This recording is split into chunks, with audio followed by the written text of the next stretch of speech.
We are live. Welcome to the public hearing regarding the land use bylaw amendment for parking requirements. The town council's meeting with commence immediately following this public hearing. We do have somebody from the public here, and Crystal Solar is going to give us a presentation on the parking requirements, and she's our town planner. Crystal? Thank you, Madam Mayor. Just let me share my screen and just make sure it's out okay.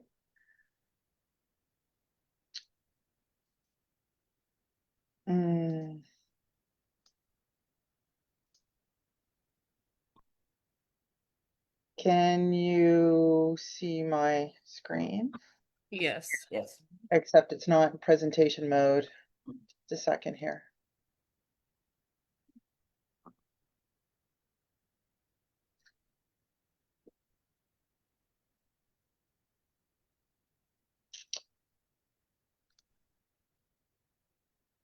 Just a second.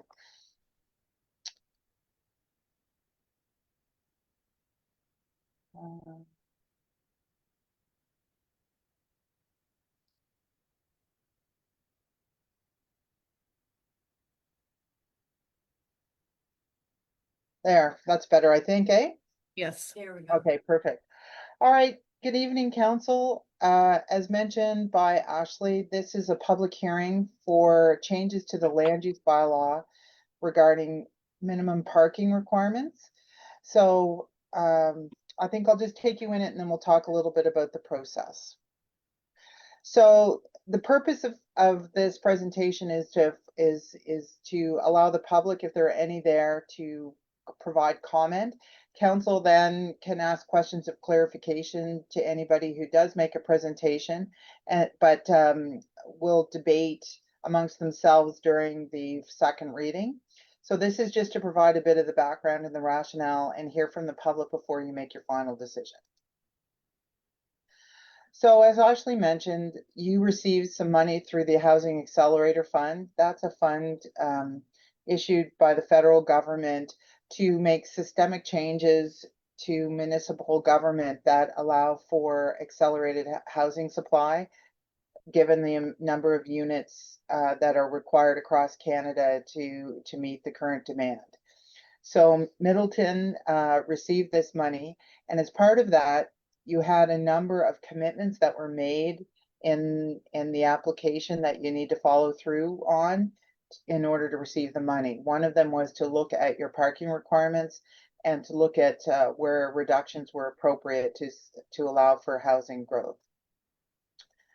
So the parking changes is just one of them. The theory here behind reducing parking is to reduce the development costs through reduced parking. So parking, there's a cost to it. You might think it's just cars on a lot, but the more room that is taken up by parking, the less room there is for housing development. And the estimates, depending on the market, are that each parking spot costs the developer between $5,000 and $25,000 worth of in real costs. So it frees up land for housing, and it also supports walkability and reduces car dependency, which is something that planners like to see, and it's important for a vibrant, healthy town. So your current parking requirements look like this. And we just talked about how parking does add costs and limits housing development. It uses lands that could be homes, green space, or community use, and it's less aligned with those walkable downtown core areas. So council gave first reading, and there's two main changes here. Townwide, it reduces the requirements for multi-unit residential from more than 3 units from 1.5 parking spaces to 0.8 parking spaces. So that's a big change, no doubt. What I would suggest to council is that parking spaces, these are minimums, they're not a requirement. So what I mean by that is If a developer says, well, I need to have 3 parking spaces for every unit because of the type of people I rent to, that doesn't stop them from doing it. This just says that the municipality is only going to require developers to put 0.8 parking spaces, and will let them make the best choice about how many they actually want to put on there. So that's an important thing to understand about the parking spaces. The other thing is that, so in the core, because it is more walkable, it has more um, amenities, you know, commercial or recreational things within walking distance, that the requirement would be reduced to 0.5 parking spaces for all dwelling units. So the commercial uses wouldn't be impacted. They would still have to provide parking.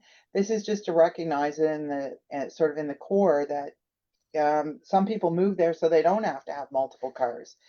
And again, this is a minimum. There's nothing to stop the developer or the owner of the property saying, you know, I want to have 2 parking spaces. This is just the minimum that you would require. So the impacts and benefits, it's around housing supply. It's about making your land use more efficient, less land paved, more for housing and amenity. It does lower construction costs, absolutely. It's more sustainable. And it's also an important component of the half funding commitment to review and downsize your parking. So in terms of the process, these were staff initiated amendments.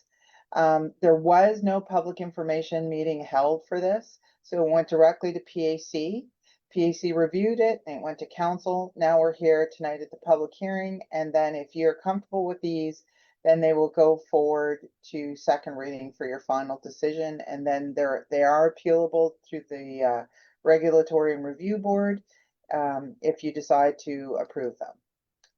So what happens next is this is the public hearing, second reading, and then, as I said, they are appealable. So with that, I turn it back over to you, Madam Mayor, to hear from the public. Thank you.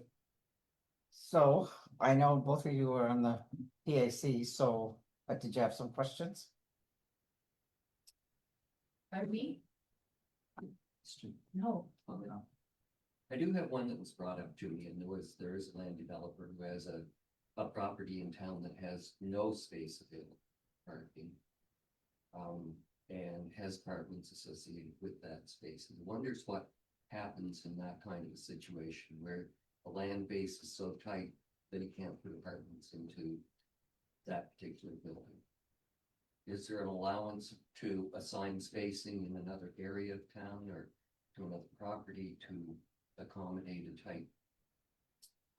There would be more than one. I mean, if you look at the Capitol, we have no parking available and we have a residential. So the apartment above the Capitol is considered residential and there's no parking space for that. So how do you assign half the space?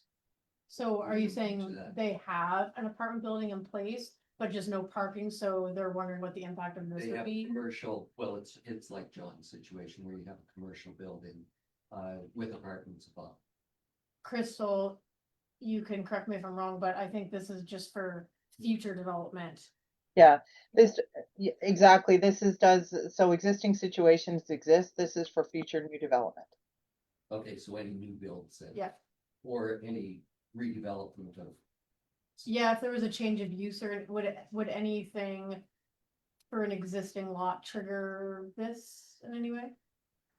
Like a zone change or something? How could it though, if a property takes up all the land that it's on? Any other development, as long as in that property, so without tearing it down and rebuilding, how does it assign any parking? Because there's no other space. I was just thinking if Yeah. there was something that was zoned institutional or commercial and someone wanted to rezone it to residential, would they? It might block, like if you wanted to split the apartments up into smaller units or take a fat chunk of commercial, convert it, it might block that. Good So question. like if John wanted to convert his bar into condominiums or something. Yeah. That type of situation. So maybe just I'll jump in here. So this only applies to new residential dwellings. So, and projects. So if somebody comes in and wants to create a new residential unit, the parking requirement would apply. This is not retroactive and so the existing ones would be, non-conforming with the bylaw, but they can continue to exist, there's no problem, but they couldn't expand or increase the number of units on the lot unless they can meet the bylaw, and it has to be on site. So they couldn't increase the number. So I couldn't make mine from 1 to 5. Couldn't turn yours into a condo suites. No. There goes my future plans. On the same line, let's say we use the capital, for example. You've got an existing one upstairs and you're already kind of grandfathered in, if you use that term, for the existing one. And for whatever reason you wanted to, and you were able to develop a second one on the ground floor. Does that change the allotment for the entire building because you've already got one grandfathered, or would it just be the one on the bottom floor that you'd have to come up with the 0.5 spaces for? So if it's a new development, a new unit, you have to meet the bylaw. So But the old one would still be grandfathered, right? So he doesn't have to worry about the apartment upstairs. It would only be the new apartment that he would have to create a parking space for. under the bylaw, that the new unit would require one parking space, yeah. Yeah, okay. But under our existing bylaw, it requires one space. Mhm. What we're saying now is it's No, but 0.5. there's lots of businesses, places in town that already have, like John's or even mine, I guess, for that matter, where you're really limited parking anyway. It's been pre-existing before the bylaw that they were. No, but I'm saying, I understand that, but I'm saying this is making it easier. No, because if he exactly. had 2 units or whatever, I don't know a good example, but if they had so many units and they only had 2 spots, they could technically have 4 units.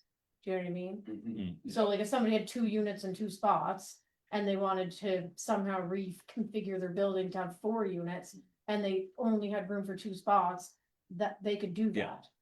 Depending, some of it's 0.8, some of it's 0.5, right? So it depends. Depending on where But, it is. but whatever the situation, they would have to comply with the parking requirements. So it would allow much more flexibility to existing residential developers who are already challenged for parking to maybe add to their parking requirement. Or Okay. add to their unit count. A 0.5 is still Still a one. space until you get higher in numbers, like you said, yeah. It's interesting that these properties were allowed to put in apartments with no parking space whatsoever. And the bylaw was in place to have a parking space. I think our MPS LUB is relatively new, like those, like if those apartments probably predated it, guessing. Like not all municipalities in Nova Scotia had a municipal planning strategy until how many years ago, Crystal? Well, it's only been required since 2019, but I think yours has been around for a while. I think it was it was in the 80s, maybe even. So Okay. you've had that. So um, uh, the other thing is if people have units that haven't been properly permitted and they were supposed to, then of course, even if the units exist, they would still, and they needed to permit their residential dwellings, they'd have to comply. Right. This is only for legal non-conforming. It's not for units that were created illegally. Because when it was built, you had a hitching post, not parking space. Well, that's what he did last till 1990. I was just saying, I don't know how a theater, so my building's an old theater, but from 1936 was the build, but it was around until 1999. Now, does that have anything to do with our other kind of problem, which is the private parking that we use for town parking? That's, is that hand in hand with that? So I They think, would've had- sorry. No, sorry, I was just gonna say, there's no parking there. There hasn't been ever any parking at the Capitol Theater. So I think we could look at every situation, and every situation would have to be evaluated, but the bottom line for council to understand is that this applies to new development. And I just wanted to make sure it was understood that if it was a legal unit, if it's a legal unit and it exists legally, then whatever parking you have is fine. It was approved, it either predated your bylaw or it got a permit if it was after the bylaw. So those are all good. But there are examples, and I don't know if there are any in Middleton, where people just throw in a unit and it's not legally permitted, and then all of a sudden they want it for some reason, a permit. They will have to comply with the bylaw. So it's legally, existing units are fine. If there are examples of illegal units, then they have to comply. What capacity does town have to permit or to make exceptions? Like if someone's had, and I'm not saying I wrote this at all, but what if, for example, John's turns out to be an illegal or illegally permitted, either way, It's on my tax bill. with no parking, can the council make an exception to a bylaw? No, they can't. Okay, The only way to make an exception is to amend the bylaw. Or through a DA, different parking requirements. No, well, if there's a DA provision, but in this case, there's no DA provision so no, a DA could, but a DA, if there's a DA ability. And I'd have to look at your variance provisions. I don't remember off the top of my head, but I think that you can always find little interesting nuances, and so at the end of the day, the development officer will apply this parking regulation, and it's fairly straightforward, honestly. You're making, if there's a problem now, this actually makes it easier to resolve the problem because there's less of a parking requirement. Whether or not, it's somebody doesn't have any parking now, this moves you in the direction of reducing that problem and finding solutions. So regardless, all these situations don't matter because they exist now, right? Okay.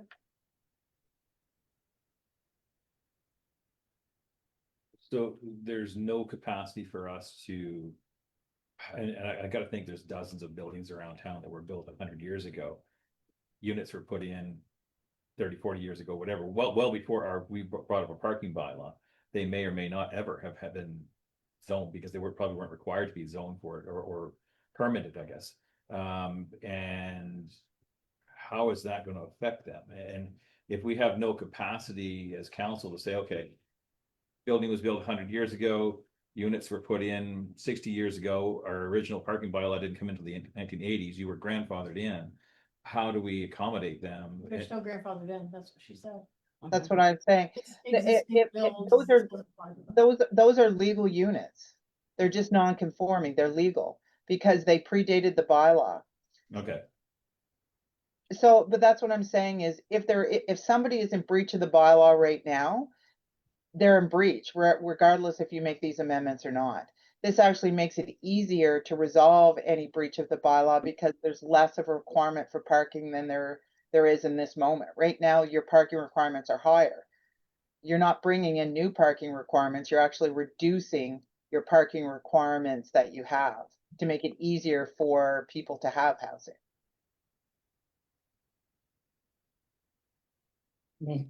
Yes, I do have a question. Is it possible that the town could rent, parking spaces if there was a shortage, if a renter wanted to provide parking for the, tenant and maybe some income for the town? I'm thinking in condensed areas like, by the Baptist church, there's a public town parking lot there.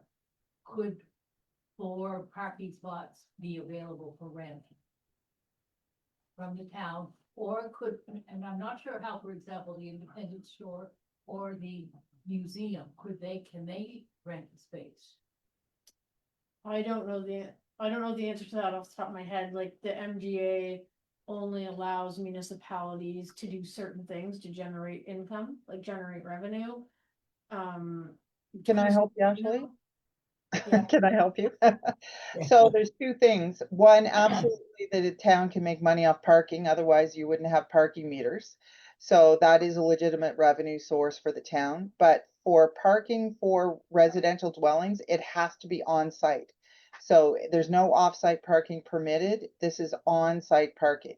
But that doesn't mean, like I said, that developers who are looking for additional parking spaces because they don't have enough on their site and they want to provide that to their tenants, the town can't look at a way of collecting fees for providing parking. I'm thinking possibly of someone who has a vehicle that they want to store for the winter, that they're not going to be using, and perhaps they could rent a space for a 6-month period from the town. Yeah, other than if it impedes plowing, Yes, like, people have to move their vehicles as it is right now, so that the guys can plow. I'm wondering if any other towns in Nova Scotia do that, if they rent spaces. I don't think so. I don't think so, that, because that goes almost into a commercial kind of activity. So if you're, I think generally speaking, it's up to the property owner. If they want to provide parking to their tenants, they need to find a location for it. And they would have to rent space from someone. The town could look at providing space, but generally speaking, that's not a game that municipalities get into. And that's what I meant when I said, I don't know if it's allowable under the MGA. Is it- Like Crystal, what Crystal is saying is public paid, like paid public parking. Some towns have that, like the town of Wolfville, I think does, or, but different places that you go in, there's street parking or different parking lots that everybody has to pay for if they wanna park there. But I think what you're asking is, could the town save 4 spots Exactly. in the Baptist church parking lot that we own for XYZ companies, units specifically in a certain apartment building? Yes. And I think what Crystal's saying is, we don't normally do that. Well, but you can, because you can get a permit from some municipal units. So you know how that some places, if you're going to park on the street, you can get a permit, and Halifax does that in some areas. So you can. It's whether or not you want to be in that business or not. And it's a little different. It's really the developer's responsibility to provide parking for their tenants on site, right? If you want to go and look at a revenue source, then that's that's a different question, I think, besides reducing the parking requirements. So I think it's a bit of a different question. Liability and insurance costs. Yeah, Would be two things I'd look at, it would be. Yeah. Probably cheap. And there's no capacity, and I'm gonna go back to the capital example, using a right of way on a neighboring property for parking, for example, the Chinese restaurant right across from John. If he wanted to develop the downtown, the downstairs part of his business, into apartments, if he got an easement from the Chinese restaurant to use their parking spots for his thing and built that into the deed, would that qualify as parking for But this?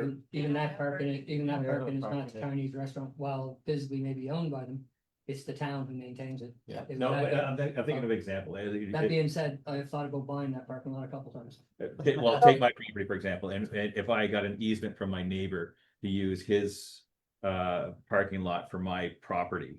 And let's say I want to put 2 or 3 apartments on, build it up, for example, and I need 3 parking spots, but I don't have capacity on my property, which is quite small, but my neighbor's got plenty of parking. If I got a legal easement built into the deed for my property, obviously you pay him for it. That, for parking purpose, would that satisfy the parking criteria for this? no, parking is on site. Oh, yeah, so an easement on a neighboring property wouldn't cover it. No, it doesn't. You could amend your bylaw to allow for off-site parking, but and it's a completely different question. If you wanted to allow for that, that could certainly be explored and some options brought back to council. But one of just off the top of my head, is that those easements can be discharged at the discretion of the property owners. So development agreements can require an encumbrance against a property so that adjacent properties that provide parking are all under the same development regime. But there are pros and cons to that. But you remember, these amendments have nothing to do with commercial, right? So these are strictly for residential, and the goal is to reduce the residential parking burden.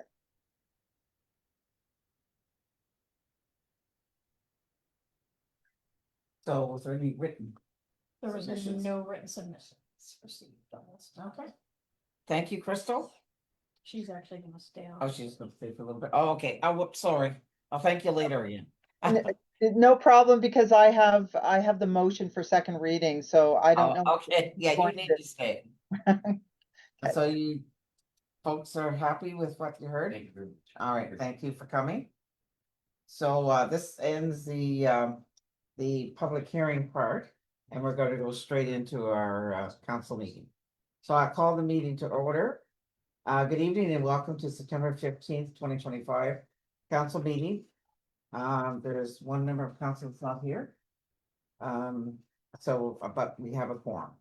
The meeting is being held in person and is also being live streamed on Facebook. I'd like to acknowledge the members of the public that are present and listening online. We appreciate the diverse population that we have living in Middleton. First, the approval of the agenda. I'll make the second. Are there any questions? All in favor? Motion carried.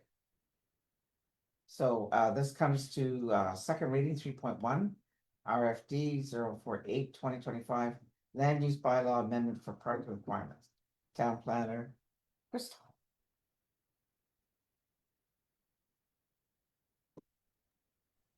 Okay, you ready for the motion?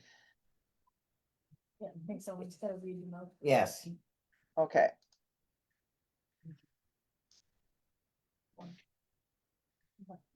Can you see that?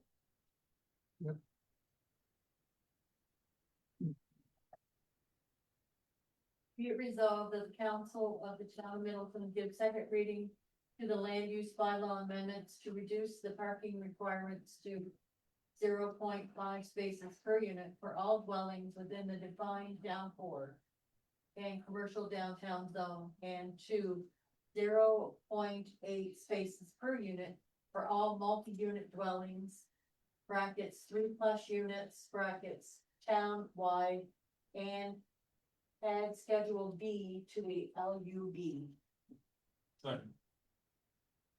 Any discussion? All those in favor? Aye. Against? Motion carried. Thank you, Crystal.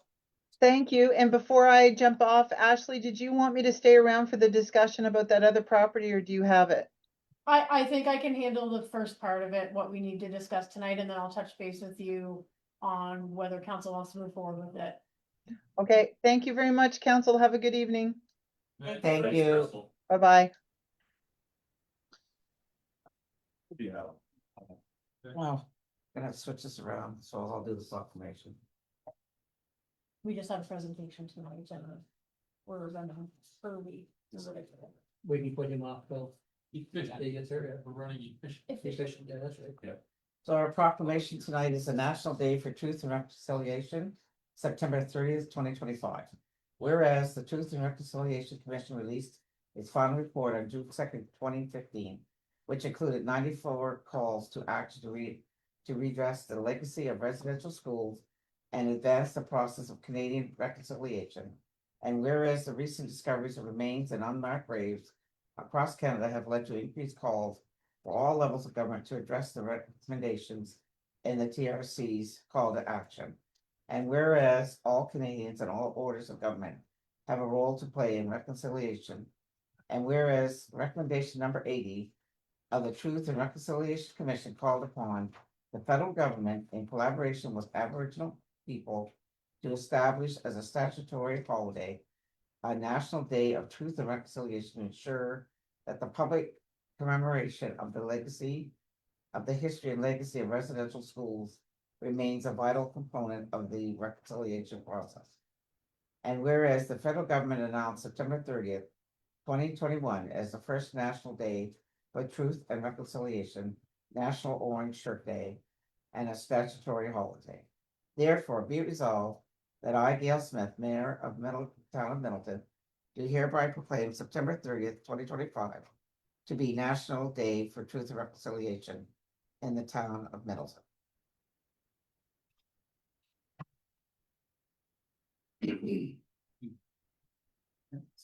Okay. Approval of the minutes. Did the minutes have been circulated? Did anybody see anything different or have questions? No. They are, if there's no question, hearing none, the minutes are approved. Okay, well, we'll go to by numbers. Huh? Oh, anything by, anything by citizens. Was there anybody that called us? We didn't receive any email No, questions. no, okay. Should we do the business? 8.1 RFD 049 2025 appointment list update CAO. Thank you, Mayor. This one is a relatively quick one. At the last council meeting, council appointed Robert Bruce as the town's dangerous and unsightly administrator. And we were notified shortly thereafter that he is no longer working with the county of Annapolis. So I did discuss who we should be appointing now. And the county does have a bylaw enforcement officer, Ashley Gervais, who does have some experience with dangerous and unsightly files. So the county was recommending that we appoint her as the dangerous and unsightly administrator. So there's two motions here. One is to formally appoint her as the town's dangerous and unsightly administrator, and then just for council to approve the appointment list as presented.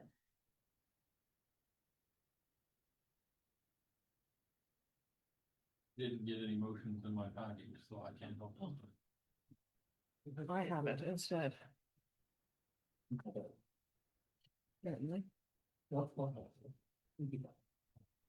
Sorry about that. Oh, thank you, sir. I'll move the council recommendation from the CAO appoints Ashley Gervais as the town's dangerous and unsightly administrator. Any discussion? Just a question. So she's gonna be dangerous and unsightly. We had talked about prior to the other person being on, that they were gonna take on more responsibilities in bylaw enforcement. She won't be doing any of that? Yep. Oh, she will be doing, That whole department. Okay. So there's a. sorry, my misunderstanding. There's a whole department, protective services, bylaw enforcement at the county.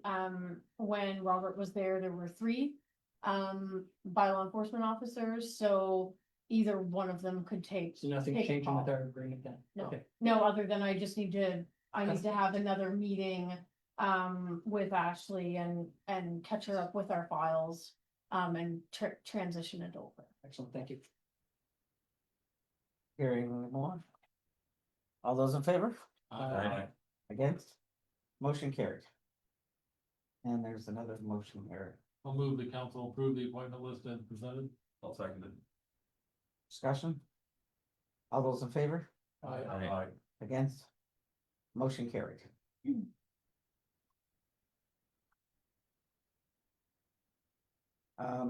8.2 RFD 050 2025 letter to Minister LeBlanc, re-unhouse. CEO.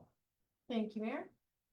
This RFP was brought forward in response to an action item from the last council meeting where we presented under correspondence a copy of the minister's response to our original letter that was dated July 17th. And the minister responded on August 9th.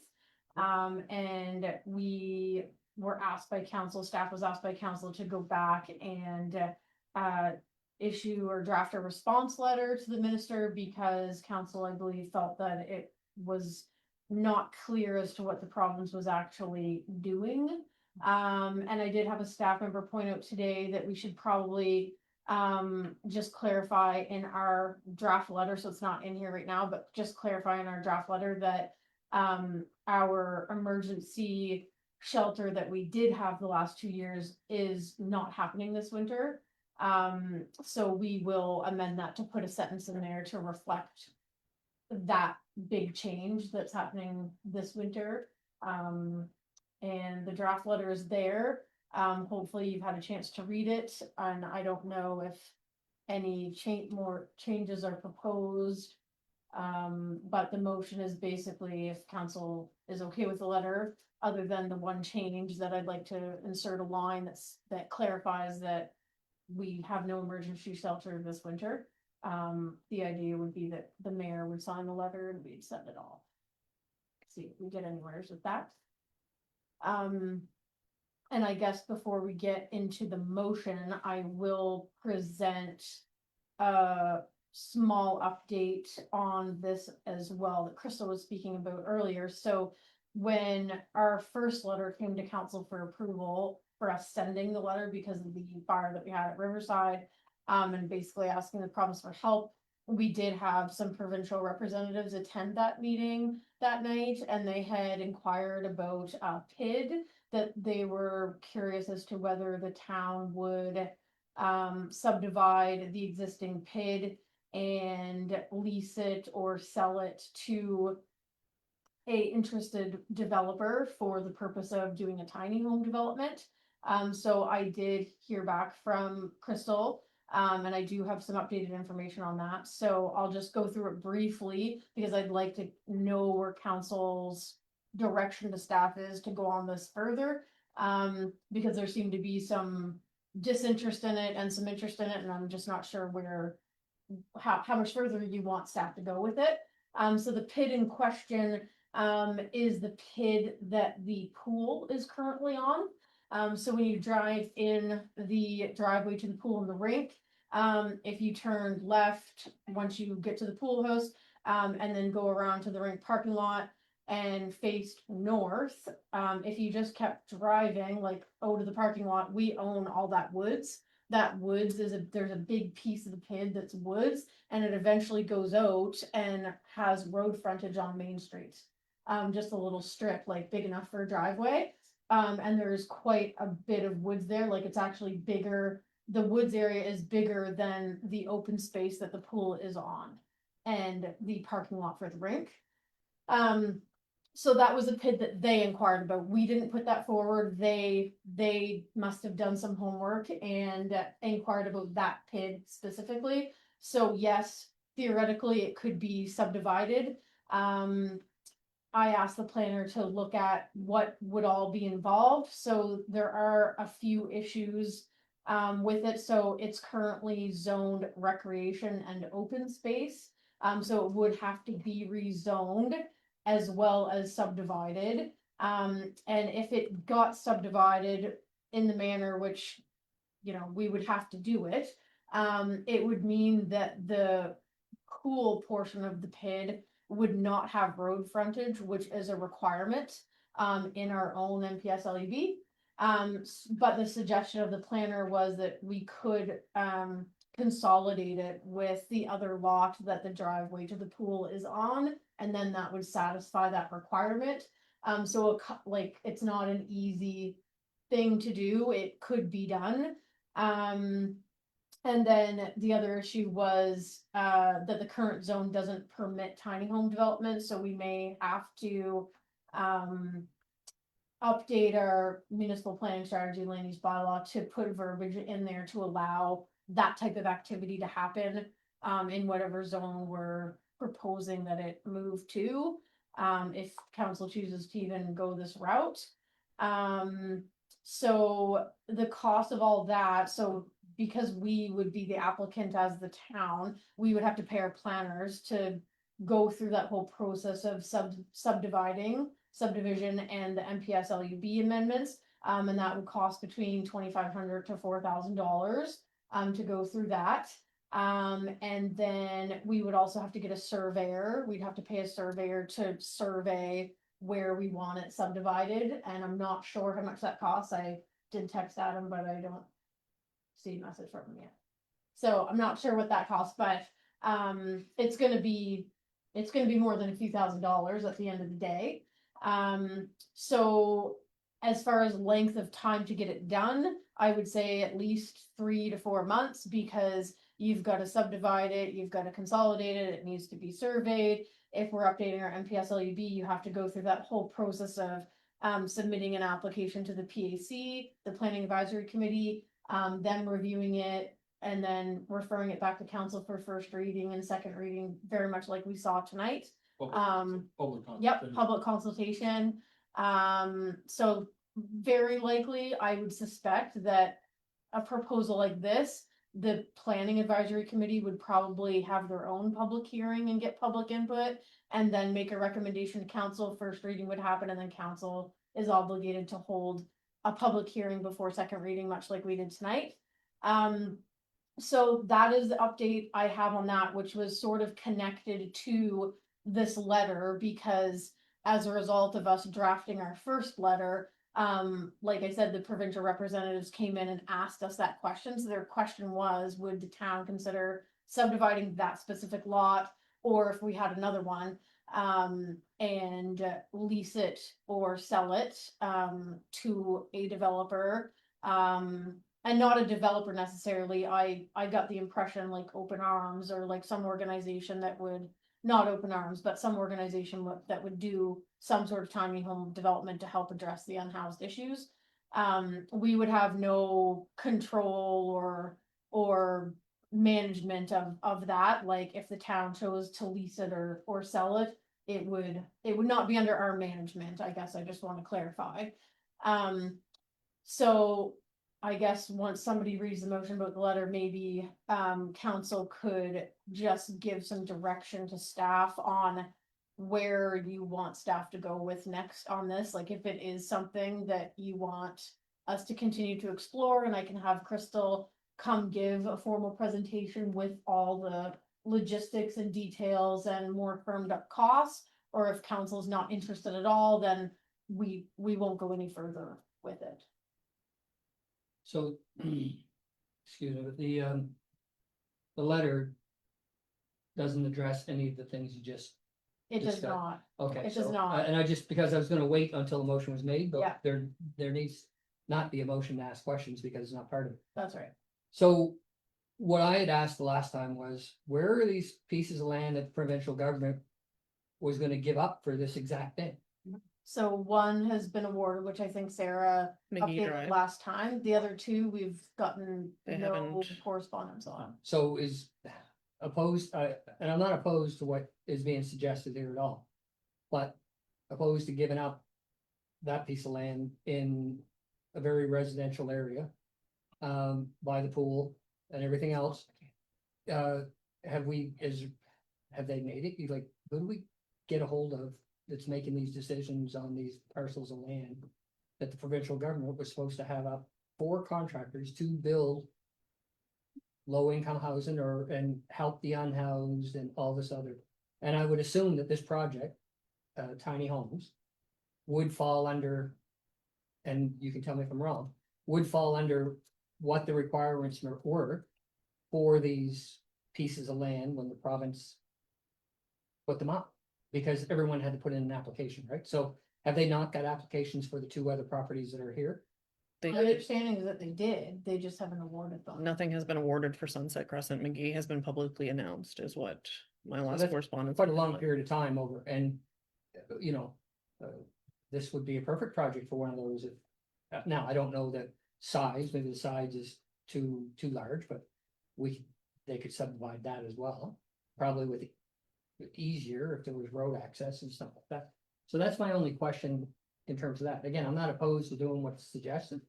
I think there's other avenues we can look at as well. Instead of just saying, yeah, we're gonna give away this piece of land. So my understanding from the provincial property opportunity notices, or PONs, was that they were to promote affordable housing, which could be in the form of tiny homes or something else. The sentiment that I got from this proposal that we got was that it was gonna be more of a transitional housing situation where there would be supports for people and they wouldn't live there permanently. So it wouldn't actually be permanent housing for people, or that's the impression that I got. We would have to clarify that with them, but that might be different than what the PONs were for, is And- all I'm saying. And I'm we'd not have to make sure if that's the case, that they had all those supports that they're saying they want. I mean, I think there's still some information we need to find out, so. Yes, Councilor Fournier. So it's very similar, so I think you said you didn't. They asked about this specifically, so I wonder like why that specifically, and then it's tied to this and it's like these one-off pieces, right? But it's all housing, so it just seems odd, and it just doesn't seem to. Seems to be decisions that are, separate decisions, but they're all part of the same thing. And I don't know, all I can speak No, to is that no, they I- came here that night and asked us about a specific PID. Yeah, And I was asked to go look at it and we did, I just got the information today, Yeah. which is why I'm sharing it today. And I didn't have it formally on the agenda, but it tied to this letter, so that's So was where I this, thought it was best to bring it up. was this the same group? Oh, sorry. Go ahead. No, all right. I just said, was this the same group that came in when province was announcing their properties? We had a few people in here wanting us to support. Yeah. Their application. For these properties. I don't know off the top of my head, I have to go back and I look. believe they are, This is under previous council. yes, Yeah. yeah, so they, previously.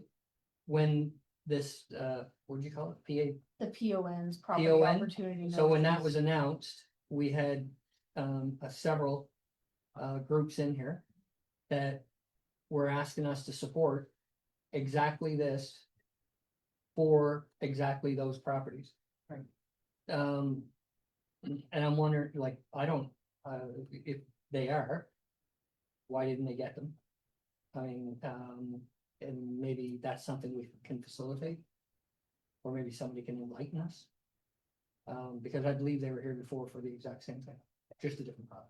There was a time where every few weeks, I felt like Sarah and I were following up with Hmm. the province on those POS. Yes, And then we just kind of, it's been so long now, I don't understand why they don't have them awarded. Every time I asked, they just said that they were still analyzing the submissions. Yes, Councilor Smith. So are you looking for our direction from us on the viability of that particular piece of property? Yes, But And- I'm going to and- say categorically no, would be my thought. For some of the reasons that you just mentioned. It is smack dab in the middle of a residential area, that narrow piece that goes out to Main Street. Still gets used as a throughway. It's very close to two properties that I can't imagine that any public hearing that they're going to be even remotely thrilled to have that kind of development there. It's just not big enough or open enough, in my opinion, to be viable for a tiny home situation. I think those types of facilities need to be on a piece of property that is in an open area with well lit, that's not compressed into a wooded area that's surrounded by existing residential. That doesn't make any sense to me that that would be a good spot to have. Yes, Deputy. I think that we should go back to the province and ask them about their existing PIDs that they haven't awarded yet. Right. Instead of them asking us about our PID Yeah, and us spending money to yeah. forward on Check it a out. subdivide. So I think it should go back to the existing properties that they have made available to these groups and organizations. Right. And I agree too. I think it's very worthwhile, but I have concerns with that particular property, especially when people that are unhoused, we've learned about different supports and services they require. So in the wintertime, the rink is very busy with tournaments and things like that, people everywhere. And in the summertime, the pool's very active. So I'm not so sure if that's the most conducive location for that. So my suggestion is we go back to the province and say, thank you for your inquiry of our property, but we're wondering about your property that we've already supported these groups with letters. Right. Where are you with awarding those properties? Kind of echo what Councillor Smith and Deputy Mayor Marshall have said on that. In listening to and reading that submission, the province kind of seems like a red herring. We've questioned them on something and they don't like it, so they're going to throw it back to us as busy work, exactly what we're doing right now, as a distraction. Given that there are already, my understanding, two more or less approved projects along doing exactly that on Sunset Meadows that haven't gone anywhere. if they were talking about putting in permanent affordable housing, that'd be a different conversation. The tiny homes at best are a medium-term solution. I mean, you build those things, they're not gonna be there in 10 or 15 years. They're just not built for that. So I mean, if the province wanted to say, listen, we want that land because we're gonna build affordable apartments there for low-income seniors or low-income anybody, that's a completely different discussion as of putting tiny homes in and transitional housing in, given that there's already pre-approved developments in this community that haven't gone anywhere. Assuming, I think by open arms and so with that as well type thing. So I think that's my thought on that would be a no. Okay, Kind of consensus, the yes, review what deputy mayor suggested and yes. sends a letter to the province and says, we've investigated our PID and it's gonna be some time and cost to So us, move further, so before we do anything, we wanna know where you're at with. the That being Sounds separate good. letter from the letter. Yes, correct? separate. Yeah. Yep. Yeah. Okay, thank you, I didn't wanna invest a lot of time into something if it wasn't what council wanted. And if our letter is going to the minister, does it get CC to our local MLA? I believe that's what we did last time. Good. Council. Oh, I was gonna say, is it worth looping in the MP as well? I know it's not, housing is not technically a federal jurisdiction, but he might have some say or help that can be funneled down this way as well. Just loop We everybody, did last time, but there's no reason why we couldn't. just copy him on it or something like that. I'll move that council approve sending the attached letter to the Honorable Becky Dorn. What about- Oh, one up, oh, sorry. I'll move that council approve sending the attached response letter to the Honorable Colton LeBlanc, Minister of Growth and Development, and Minister responsible for the Nova Scotia Provincial Housing Agency. Second that. So, Any discussion? Yes, So in our last paragraph of this particular letter, we're saying. We're not happy with your response, do better. Can we? Give them something, some suggestions on what we would like them to do? Whether come talk to us, or we go talk to them, or, I think that is at the bottom of page 1, so. Council respectfully urges the department to provide clarity on what specific support can be mobilized for Middleton. Including if there's immediate local accessible shelter, funding or resources for expanded outreach.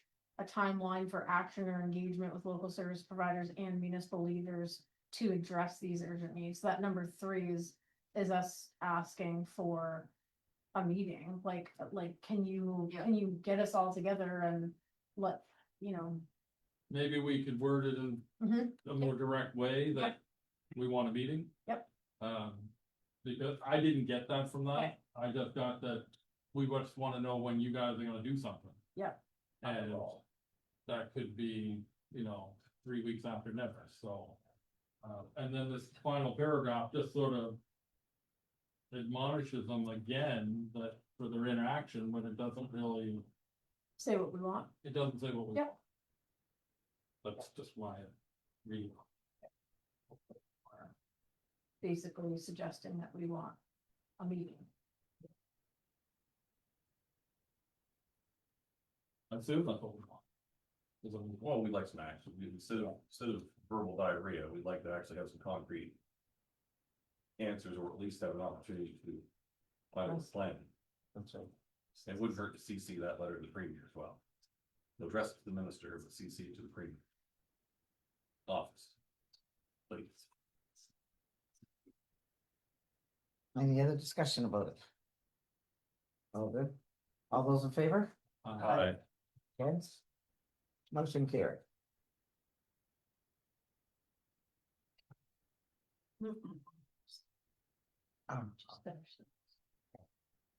Um. 8.3 RFD 051-2025 letter to Minister Justice re NSF meeting on policy, policing meeting.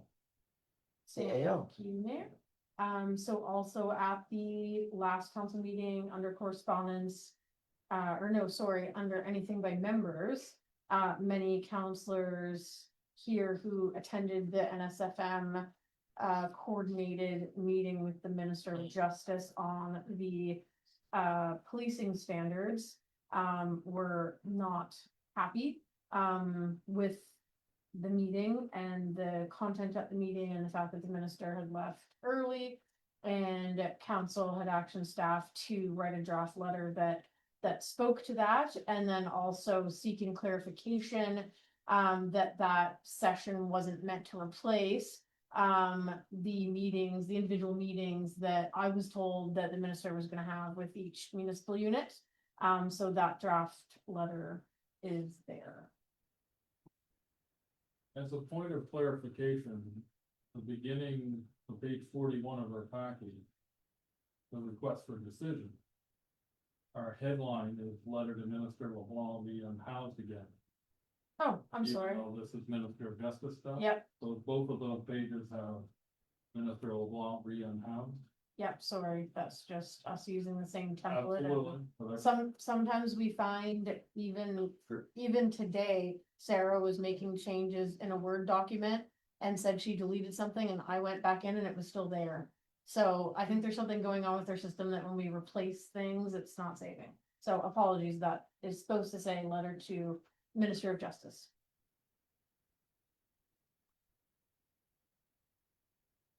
I'll move the council approve sending the attached letter to the Honorable Becky Druin, Minister of Justice and Attorney General. I'll second it. All those in favor? Aye. Oh, Discussion first.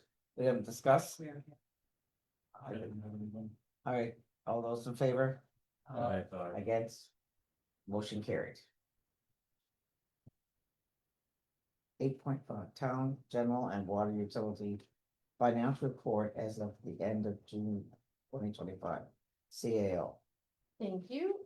So these next two reports are reports that we historically, or the two reports that are included in 8.4. Are reports that we have historically presented at committee of the whole, but we just didn't have time to prepare them for committee of the whole last time. So we're presenting this one today, and then at the October committee of the whole, we'll have an updated one with actuals as of the end of July or August.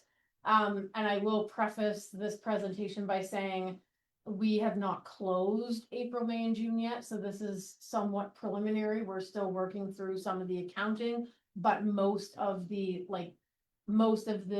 pertinent activity is in here. But it could change slightly. But staff have analyzed the actuals for April, May, June, and as a result, we made some journal entries to fix some things. So we are somewhat on track. So revenue is on track for the first 3 months. It's only off by about $2,500. So there's nothing really to report there. And on the expense side of things, there mainly is some timing differences on how we phase the budget by month, based on our best estimates at the time. And when we incurred some of our expenses, like our equipment expenses. So under general government, there's Essential Square invoice that we get for our accounting program, and it's quite a big expense, and it just didn't hit in the same month as what we had budgeted it. As an example, same with the audit invoice. And under protective services, there's also some timing variances there. Mainly timing of purchases of supplies for the fire department, but there's also about a $7,000 variance where RCMP undercharged us, but we think that'll be trued up in their Q2 invoice, which we haven't received yet. So I don't know that until I get it. And then under transportation services, there is a variance there as well, just due to the timing of purchase of supplies.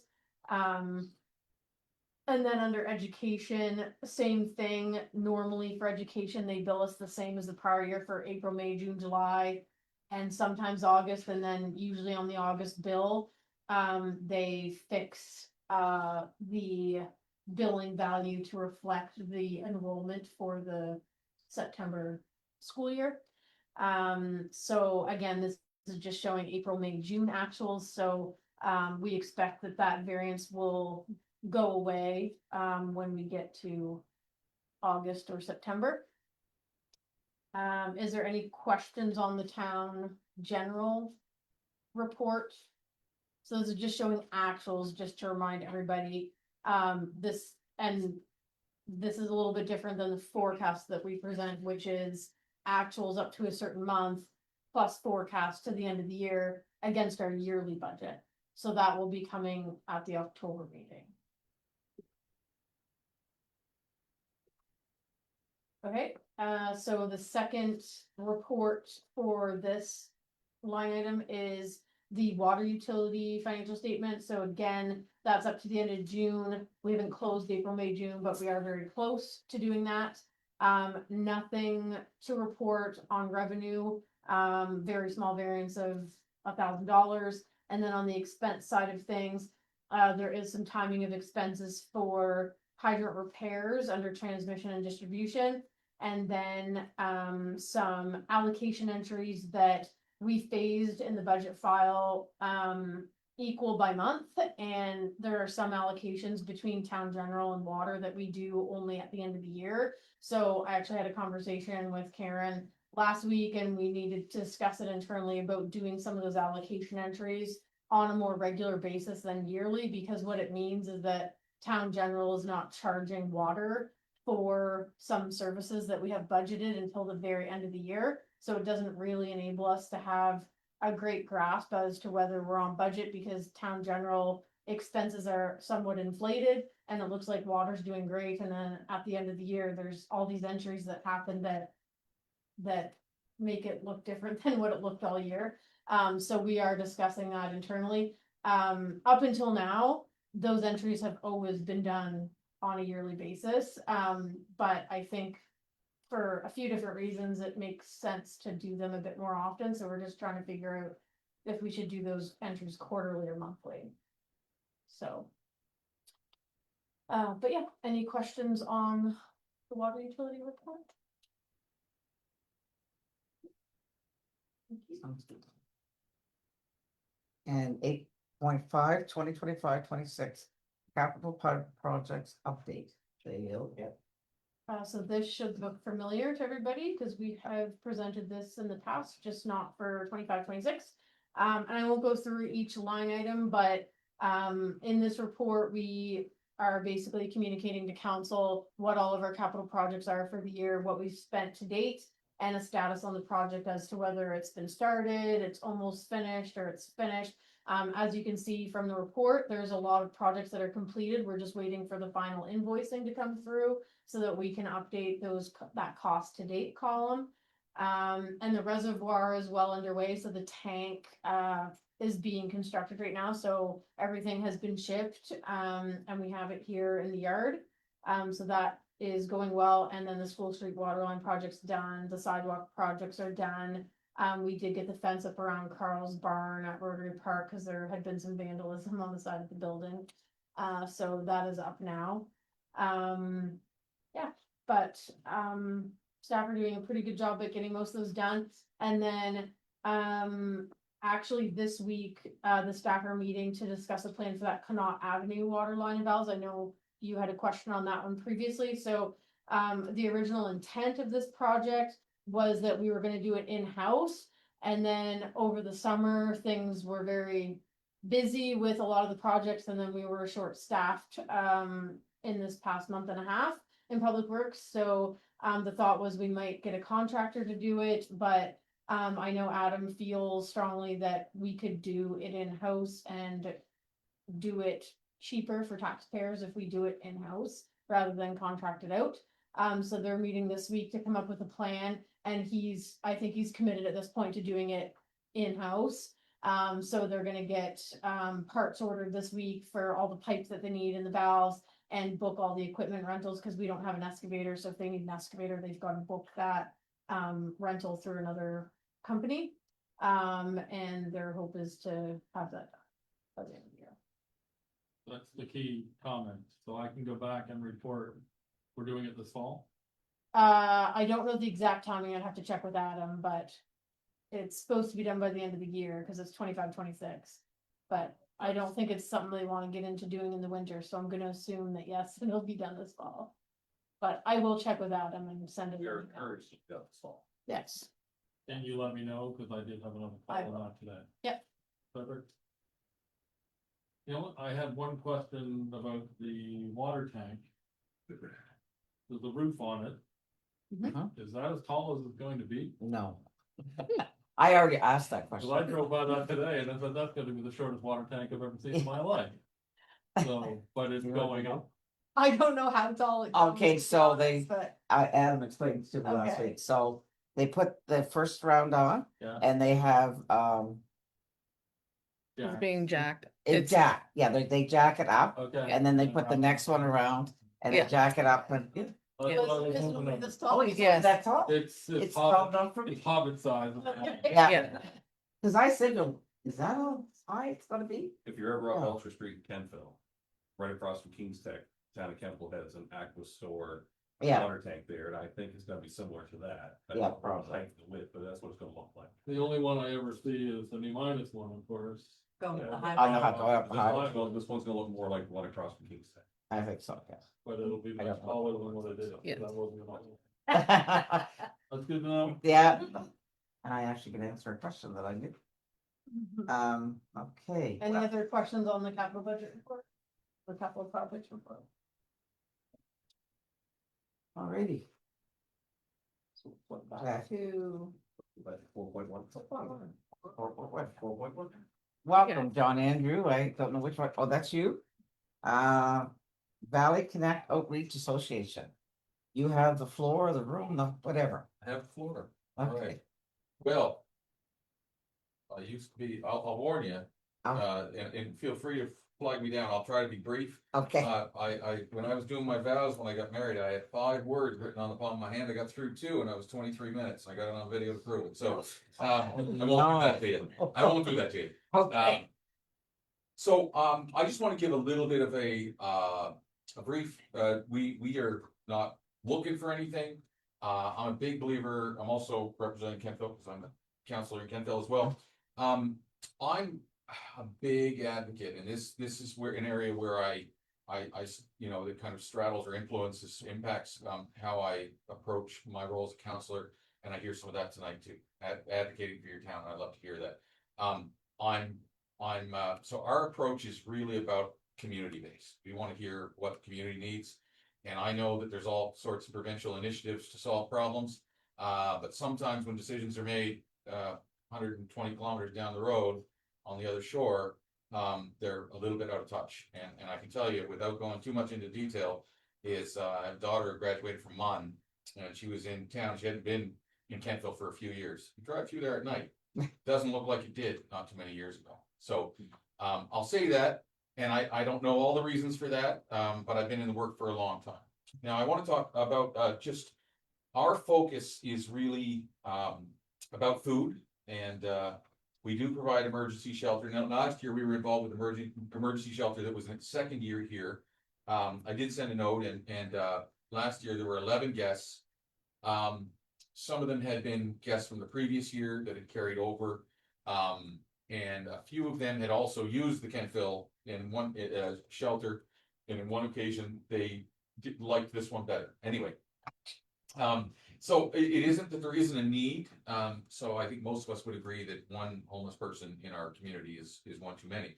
However, we made the decision, and the group that was hosting at the Baptist Church made the decision that really we would do our best to try to do it out of Kentville. Now we're doing an assessment. We have to reach a volunteer threshold for Kentville. So we do have a date scheduled to start. And we also have to talk to various authorities, including policing agencies, and make sure that everybody is on board and everybody's on the same page. We have encountered some difficulties. I started operating shelters in the valley before I had a gray beard in the late 90s, and have done this kind of work ever since. And you know, obviously started Open Arms before that became the chosen vehicle locally for the province to administer some of their programs, which is great. But I see changes that I never envisioned happening quickly. And I've taken trips and taken time to learn what was happening in some of the bigger cities in Toronto and Montreal and Vancouver, and taking time to meet people in those places in a very short period of time, almost seemingly overnight. And when crack cocaine first came and the prescription drugs, that was really bad. And then now with the fentanyl and the crystal meth, it's a whole different kettle of fish. So we did a warming center last year for the winter to coincide with shelters. People could leave shelter in the morning. And I had done drop-in centers, breakfast programs and all those things. And they used to be really fun. You'd play cards, you'd have activities, you do some art. And we tried some of that, and we had a lady come in to do indigenous art, and we had different groups come in. Increasingly what we saw was people needing sleep. Sometimes people not even sleeping, but practically drooling because of drug related things. That was very discouraging, because you have community volunteers, and we had a good group. We had a veteran, and we had a psychiatric nurse, and we had a good group, all volunteers, and but it became really discouraging. So I would say that we're in a mode as a small all volunteer based charity is observing and watching. We're watching to see what the province is going to do, what is going to happen with the tiny house project here, what's going to happen with what Open Arms is going to do in parts of the valley, and other agencies, and how those things are going to be funded. We have, as part of an undergirding principle for us, we don't look for government funding. We don't want it. We want to just be, community advocates, and I think you're in a stronger position, not being government funded. So we'll never come to you for that. Now, if you ever want to throw some money at us, that's fine, or whatever, but that's not likely. I know how our budgets work, right? So, so shelter's a big part of it, and we'll see. I can't say for certain because I don't personally run that. I just oversee it. And then there's a chaplaincy and advocacy part. So a big part of what we do. So through the year we have things, it is kind of led by the community that comes in, right? They'll tell us what they want to learn about, what they want to know. So we've variously done 12-step programming and spiritual care and Bible studies, and I do some funerals, and I do, I'm that person, and I was a church pastor formerly, so I was able to do that. So really, and I wanted to introduce, I got Bradley and Tracy here, and they both volunteer in different capacities. Tracy is part of the Middleton crew, and you guys know where our little outreach is by the post office. And so we came and really intended to talk to council at that time, but we ended up talking to the pastors and some other people, business people in town, to see whether they thought there was a need. Most people were like, that sounds great. It was a warm welcome. I want to commend this town. And it wasn't all the same people around the table, but I want to commend this town on being really welcoming. It was like an old fashioned kind of welcome. You want to do something positive in town, come on in. And I think that spoke volumes about the kind of people here.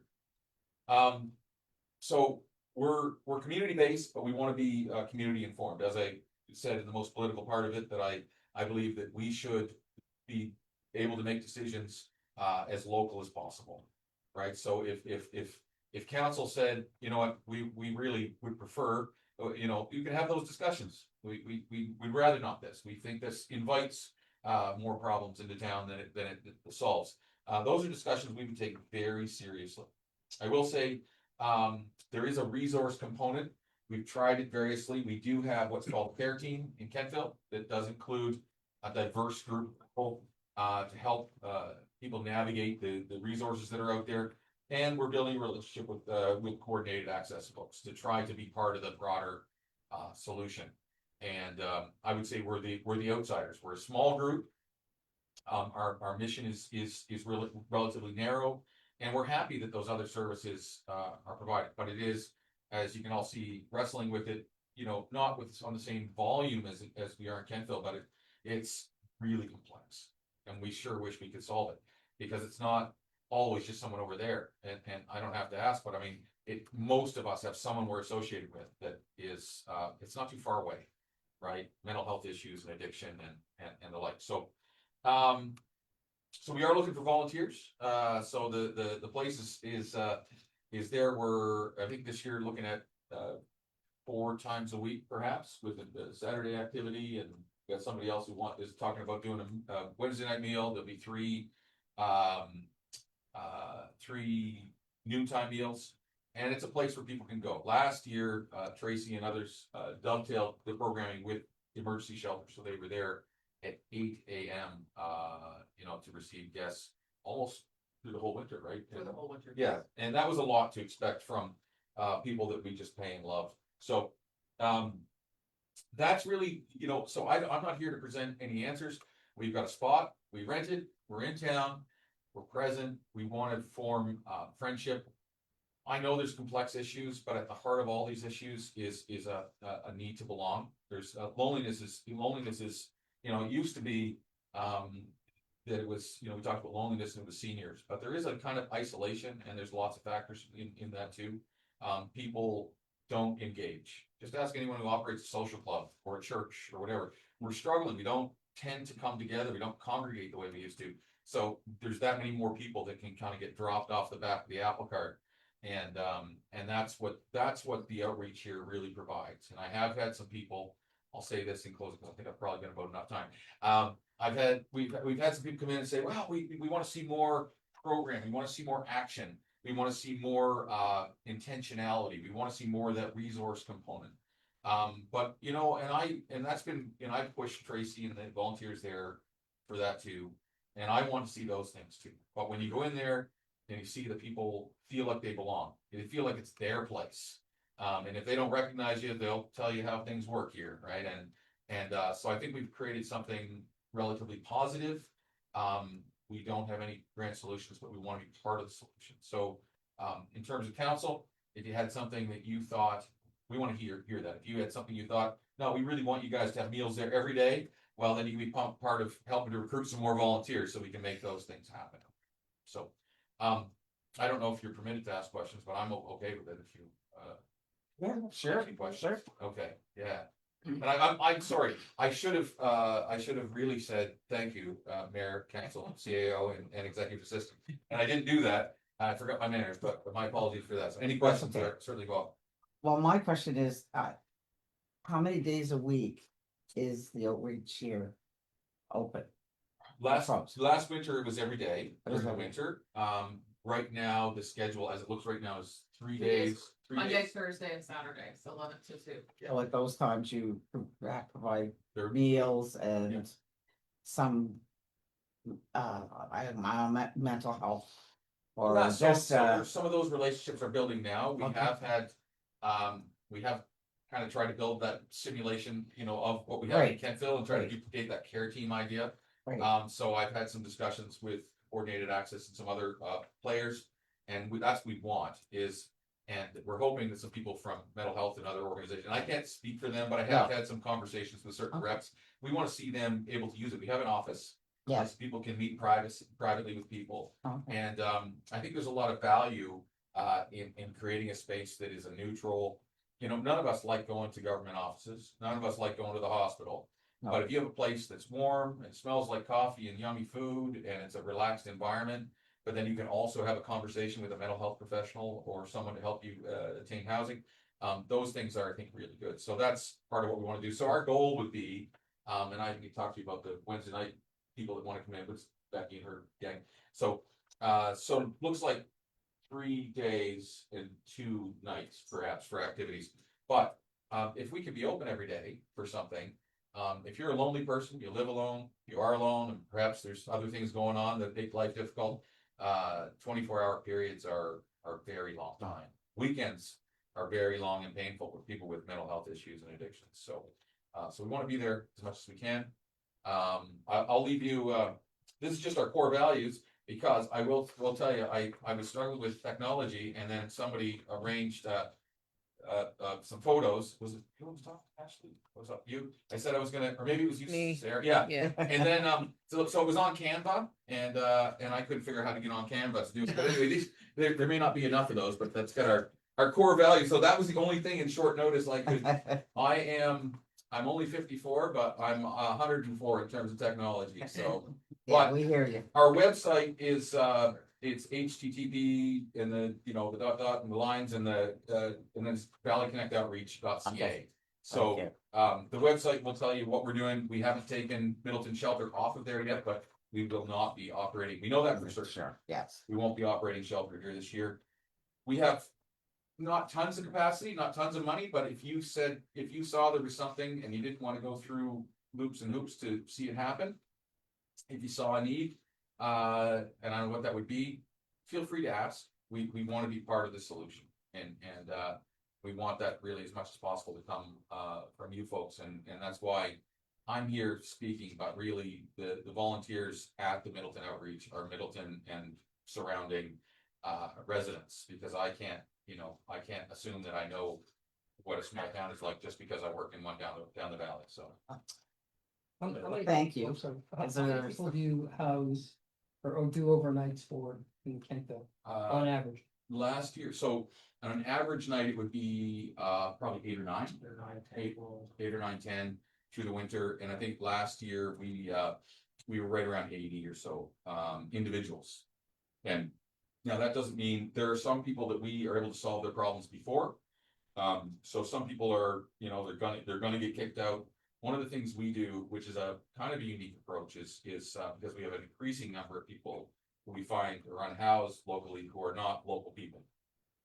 That's really difficult, because how do you help them build bridges if they don't have that? So one of the things we do, we buy a lot of, I think in a period of 3 or 4 months last year, we bought 22 bus tickets, and we sent people to back home, right? Not everybody can go back home, but if you have, sometimes people come, they're doing the old Salvation Army guys just call it the Army Travel Plan, where people would travel around Canada Yeah. and make pit stops and do night stays wherever there was a safe, warm place to go. And we don't want to facilitate that, but sometimes it happens. Somebody gets sent down here, they don't like the shelters in Halifax, they end up in the valley. And so if we can put them on a bus, we try to have that happen alongside of some calls, and so we know they're going home to something, and so we've been able to do that. We've been able to help, certainly others, but we had a volunteer meeting Sunday night. And you have to remember the 2 or 3, not the 97, 98, to encourage yourself, right? Because let's be honest, a lot of the people you'll see who are in trouble now this year, some of them they'll be in trouble. And actually, if they're in trouble again next year, that's almost the best case scenario, because the alternatives many times is they're no longer with us, because we see that increase especially with the heavier drugs. We're seeing a lot of people that are dying prematurely, so. And what's your capacity there? Comfortably 15, we could do more. I would say 20 max in a crisis. So is there any, I won't say, I guess worry, I'm gonna say, but may not be the right word, that those that were in the shelter here last year may make that trip down to Kentville, because that's the only place to stay. Yeah, for sure. That's entirely possible. I know a few of them have been moved, along, encouraged along. That's entirely possible. And I know through the summer, there were individuals that I know of who lived throughout in tents, and some of them, and we really struggle with that. What do you do when somebody says, well, I'm just gonna wait till October, it'll be okay till then, and then when you guys open again, I'll stay with you guys again. It's like, and we really struggle with that, because on the one hand, it's just untenable to think about leaving someone out to freeze to death. At the same time, are we in a way making it worse, right?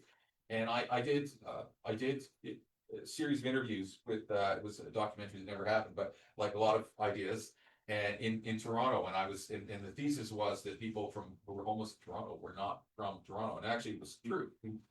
They were from Iraq, or out east, or up north, right? Yeah. And that's what we heard almost universally. There was only one person out of 120 or so that was actually from Toronto, and he was only because he was abandoned. His mom was from Russia and did a mail order thing, and then abandoned him on the street. So he was the closest to from Toronto. And I went to interview this large guy, and I was like, so what would you say to a young person who wants to wind up here? They're sick of their parents, or they want to end up, leaving home and end up. And he was like, oh man, it's great. He said, I go down there for lunch, and I can sleep up there if I don't want to sleep up, so that is actually something we're really concerned about. It's great to be service rich, and Kentville is especially service rich. And actually just proportionally, Middleton is very service rich, because of the things that you have here. But then does that just make it that much easier for people to just kind of have enough to get by? Right? I don't know the answers to those things, and we will work with you on that. I promise that. If you say, no, you're doing meals every day, and that's just making it easy for people you know, to hang around because they just wait for your meals. Maybe there's other things we can do. I don't know, but I'm deeply concerned, you know, as we all are. Our whole valley has a Absolutely. situation that is a little bit foreign and a little bit new. Yes. Absolutely. Yes, Councilor Smith. So we, through good intention, have forged some positive relationships with some of our unhoused individuals. Mhm. Who are getting by relatively okay in the summertime, of course. But we're not too far away from some rough conditions. What do we say to these people when they come to town hall or we see them on the street? And say, we have nothing for you overnight this year.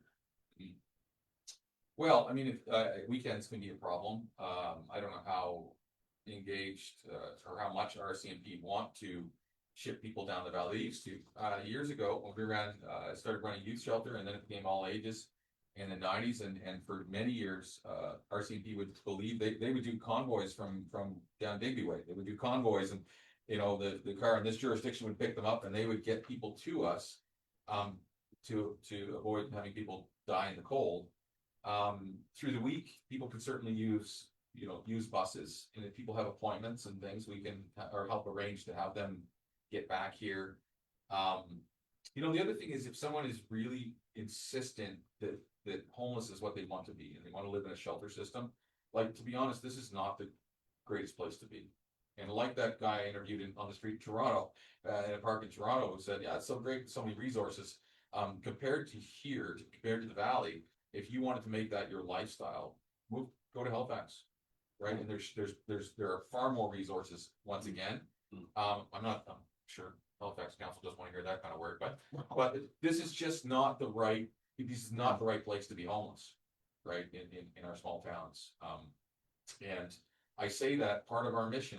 I mean, I love it when somebody gets reconciled with their family, you know, who's been homeless, but it is made more difficult. A number of years ago, you know, and we had, you know, over the years, the various programs I've been involved with have hosted a couple of thousand people. I mean, I can't stop in a coffee shop without somebody coming and telling me, oh, you hosted my brother or whatever. And that's all great. But now it is made much more complex, because it used to be, and you know, and I'm not saying it's great that we're growing and all that, but it makes it really tough when you have no familial connections. It makes it really tough. We can't even begin to have a sit down and a mediation and say, how do we make this right?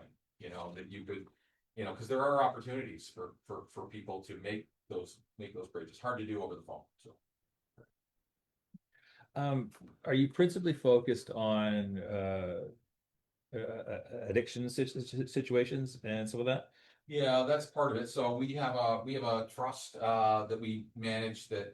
So if someone wants to go into a recovery program, we are able to access private money for private facilities.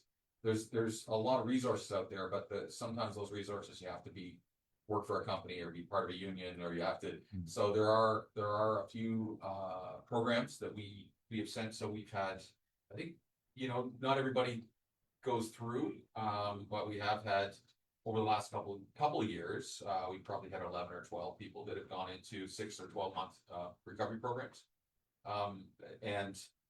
and we've tried with varying success to have 12-step programs, and I know 12-step programs exist. Usually they tend to be AA, and sometimes we're talking about a whole plethora of issues people are battling through. So sometimes AA isn't the right fit. And sometimes you're talking about people who don't want to be around anybody. They'd rather just be in the woods or be alone. So once you build that rapport, if you can get them to sit down and work through a workbook with you, that's a real success to do that. So the reason I ask is that the 2 incidents that I had last year were residents came to me with housing issues kind of thing. None of them were related to drugs. One was a domestic violence issue, and another was a senior that just couldn't afford housing in the area type thing. And they were both in a situation, I'm either going to be homeless or I can go home and get beaten up, or I am homeless because I can't afford an apartment. Is that something that, and we looked into it, and there really wasn't anything that Middleton had available for them type thing. We sent them off to the MLA and a few other things. Are you a resource for them or those situations that are non-drug related? Well, we try to be, and we used to be. Now, I'll be honest with you, if you came to me with that problem, you know, we years ago had a list of landlords and things, and that list got smaller and smaller. And the availability is so, low now that it's almost, you know, it's almost impossible. And I have a list of names now, of people who are looking for apartments in all kinds of different living situations, people on pension or some people working. And the reality is there are people, you could even have a great job and struggle to find a place to live right now. So, yes, but unfortunately, I don't know that there's a ton we can do. Send them your way, but you We can't do can much have more. conversations and Yeah. hopefully give them a cup of coffee and comfort them, but there's just not a lot of housing, and I don't know what it's like here. Like our population is growing in Kentville for all sorts of reasons, but that has actually changed the dynamic. So the apartments that we would have been identified as kind of the lower end and lower cost apartments, most of those have been renovated and improved because the demand met it. So years ago, you could have those places that might have a few rat holes, but you know, at least it was a place for someone to have a bed. But now there's not a lot of that now. And so, you know, $1,500 for an apartment is a cheap apartment now.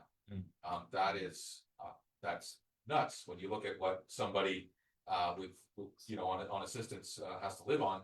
It's just not going to happen. So then that plays into, and I would ascribe to the housing first philosophy in that regard. It's just not possible. Yes, Pastor John, I know he was Pastor John. Yeah. So I know you were very instrumental with Open Arms. Yep. And kudos, and now the province is taking that over. Yep. So with Valley Connect Outreach, is your overnight shelter still part of Open Arms? Yep. Okay. No, they complement each other. We took a little bit of a reprieve. Once there was an agreed upon and a settled parting of ways, it was kind of like, okay, are we done? And, you know, within a couple of weeks, people in the community were dropping stuff on our doorstep, and for all sorts of reasons, our focus is a little different. And we also are a Christian-based organization. We don't apologize for that. We also don't exclude anybody. I get that happen with people I want to volunteer, but I'm not religious. We have, my living room had 22 people in it the other night. Probably about half of them were church folks. And if you want to help and you care about people, we want you. So what will happen during the winter when we operate is they will be at capacity, or they'll have someone perhaps there's behavioral issues, or that person has isn't able to be around somebody else who's in their facility. And actually, I would say is actually kind of important to have two separate facilities. But we would be a proper emergency shelter. They would be they do sometimes take people on short notice. Some people stay with us for one night or it could be a few days. And then if we can, we'll try to get them into Open Arms. And so over the last few years, the calls have gone back and forth. And I know our secretary reported there being an average of 2-point-something calls from them over a long stretch of time. So I think that relationship can work in a complementary way, but we are independent. And the other thing is we're all volunteers. So even though some people may have experience, some people may have even some professional background, we are community volunteers. And I don't know that, I can't speak to the training, behind their people, but we are pushed to the limit, right? When we are delivered people with severe psychiatric issues, right? And I'm not talking like depressed or having an anxiety attack. When you have those severe things, or someone you're pretty sure is going to be, you check the bathroom afterwards for blood and needles, like that is, we have those situations that are increasingly pushing, and makes it hard to sell, right, to your newly retired teacher who wants to do a good deed and wants to volunteer somewhere. They're gonna opt for somewhere else, right? Okay. They're gonna opt for somewhere else. So that is a challenge, but But I think that works, I think it does work well. I worked for a company one time that had two competing offices, but they were really one company and they kept that kind of from the public. There was value in that, right? If people got mad at this office, they could go over and do business with this other office. And maybe sometimes it's that, a little bit of that. Where would, so here in Middleton, they have when you operated Virgin Shelter in the middle, that, sure. Yeah. So where's the value of Reach Virgin Shelter, Kenton? The Anglican Church, Yeah, the church. yeah, on the corner of Main and Prospect. Right across from what was it's the Main Street Station formerly. the Yeah. Cornwallis. Yeah, we always say across from the liquor store, but if you're, yeah. Okay, very good. I It didn't used to know be, where it was. yeah, across from Cornwallis Inn. Not allowed to say that. But, no, that's right. But we still don't. So to follow on with Deputy Mayor Marshall, in Middleton, you're operating under the Baptist Church, not the corner across by the. No, so we had been the last two seasons, Okay. operating shelter over there. We're doing exclusively outreach and food programming. Yeah. Out of this spot, and food rescue is a big part. I can't remember, like we have, so we work with some of the grocery stores, Second Harvest, TRA.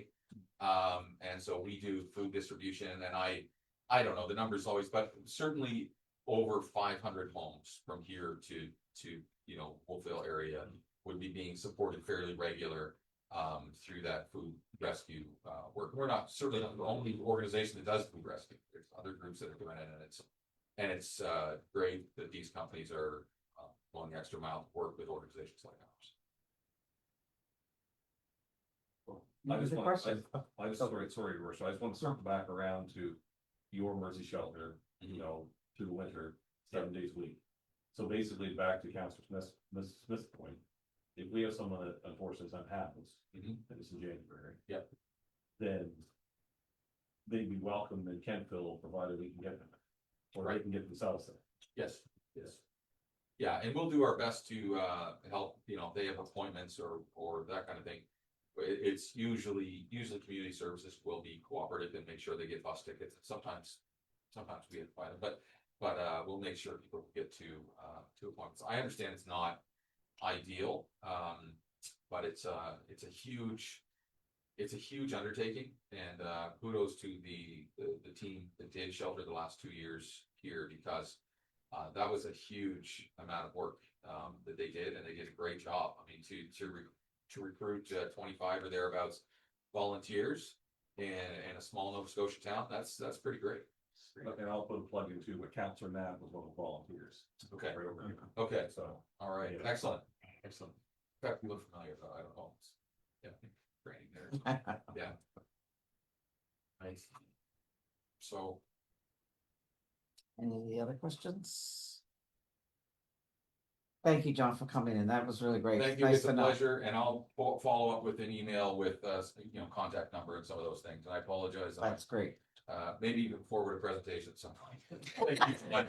Thank you. Thank you very much. Thank you very much. Thank you, Grace.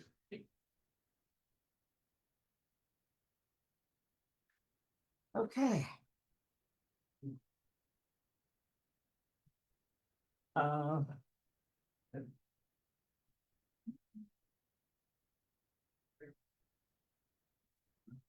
Okay. So you've got all the reports, the management, fire, the mayor's, the audit committee. Y'all have copies of them. Any questions? About any of them? Yes, Councilor Smith. Would it be possible for us to get a financial report and maybe a synopsis report for each of our major events this summer, being day camps, Heart Run Century Rides, and multicultural Yep, festival? that was my goal, is so you guys got budgets at budget time for Exactly. each one of those things, so my goal is to make sure all the expenses and revenues are in and accounted for properly, and then bring back those exact same templates with budget and actual and variance. Appreciate it. It's just, some of them aren't all in the system yet, Absolutely so. just understand, I just gotta- wanted to make yeah. sure we were going to tie it Yep. back together. Yep, That's all I had on the report, so. Okay. Nothing else, folks? Correspondence. oh, there wasn't any, I thought there was gonna be something, and then there wasn't. Okay. Okay, anything by members? Councilor Archibald. question more than anything, and it occurred, it's something I thought about the other day. Fire department's buying a new, chief's truck for, am I right on that? They're, It's not a chief's truck, it's a rescue, it's their little rescue truck. yeah, the little half ton, yeah. We ourselves, I know we already bought it, but we just bought another half ton. That looks in reasonable condition. Is it something that, what happens to that? Does it get sold at auction, disposed of, or is that something that our Parks Department or Public Works could use? You mean their old one? Yeah, to me, passing by, it looks in reasonable condition. It may not be what they need, but it looks in reasonable condition as a half ton. I have to revisit that conversation with Mike and Adam, because I think we did talk about that as to what was gonna happen with that truck, and I don't know the answer off the top of my head, but I will have that conversation with him again. And we do have to bring an RFD to council, because the purchase of that new 4x4 truck, which by the way is not coming out of our budget, it's being funded through the firefighters 50/50 money. But because it ends up being a town asset insured by the town, they have to follow our procurement process. It needs to go in the capital budget. It wasn't in the capital budget. So the RFP is actually, the first motion is gonna be for council to approve the supplemental capital project. And then at the same time, we'll bring forward our tender recommendation, and the council will have to award the tender. So that tender has been posted on the procurement site right now, and it closes at the end of the month. So my suspicion is that this is gonna come to council in October. And I'll just make a note in that RFD that I'll circle back with Mike and Adam and have a discussion as to what's happening with that truck. We did talk about it, I just don't remember right now. Yeah, I just thought that it looked in reasonable condition for a half ton. It may not meet their needs, but it's something that we could use and save money. Councilor Bartlett, Nothing wrong. Councilor Smith. Got a couple of things here. One was back in the management report, so our website redesign. Do we have any timelines on when that's going to be?